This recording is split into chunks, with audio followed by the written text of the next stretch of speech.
Hi friends, ఇవాళ గార్డెన్కి అయితే వెళ్తున్నాను. గబగబా కిచెన్ వర్క్ డిన్నర్ అయితే ప్రిపరేషన్ చేశాను. ఇవి వచ్చి మెంతులు 1 నైట్ నానబెట్టాను అనమాట, వీటిని వేయడానికి. అలానే ఇలా క్యాప్సికమ్ గింజలు అనమాట, వీటిని తీసుకుని వెళ్ళి వేద్దామని.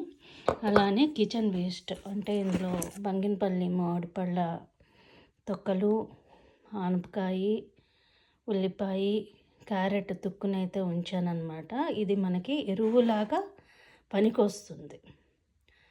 2 డేస్ ఉంచాలి.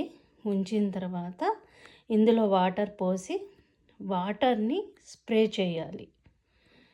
మళ్ళీ ఇది ఎండలో ఉంచితే ఇంకొక 2 డేస్ తర్వాత మళ్ళీ ఇంకొకసారి వాటర్ పట్టి కూడా పోయొచ్చు అన్నమాట.